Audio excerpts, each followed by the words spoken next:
con Cortés se aliaron indígenas que eran enemigos de los aztecas. O sea, Sí. Hernán Cortés llegó con indígenas a pelear, con indígenas mexicanos, pero de otra etnia, a Joder. pelear contra los aztecas, contra Moctezuma.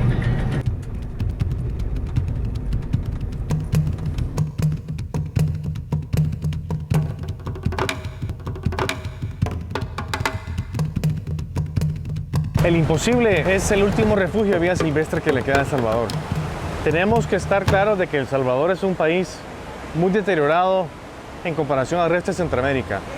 No tiene parques nacionales tan vastos, tan grandes y tan ricos en diversidad biológica como lo tiene Guatemala, Honduras, Nicaragua y por supuesto Costa Rica. Pero esta joyita de 5.000 hectáreas, conocida como el imposible, representa mucho para nosotros. En este terruño existen más de 400 especies de árboles, más de 500 especies de mariposa, casi 300 especies de aves. En fin, estamos hablando del patrimonio natural del país.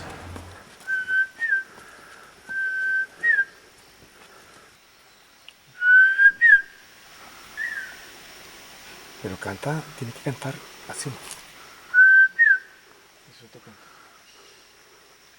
Detengo la respiración por un momento y asomo mi vista al firmamento. Siento el aire flotar alrededor.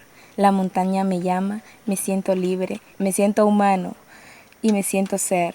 Detengo mi pensamiento en este abismo, me pierdo en su inmensidad, reconozco su belleza y anhelo eternizar este breve encuentro. Deseo respirar una vez más este aire, me siento ave, me siento hoja, me siento viento.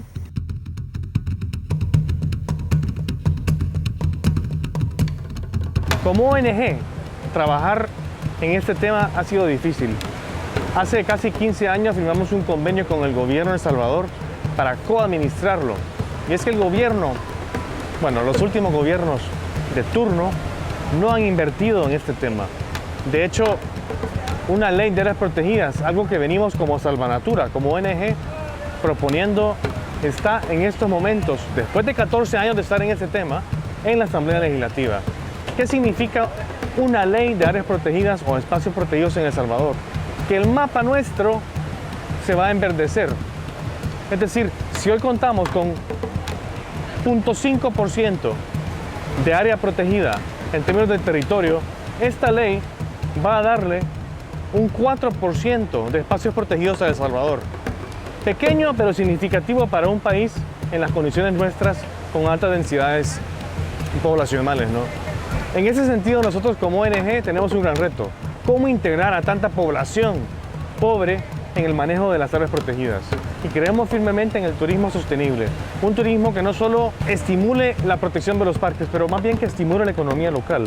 Tenemos que capacitar a gente que sea artesano, que ofrezca bienes, productos, servicios que sean diferentes.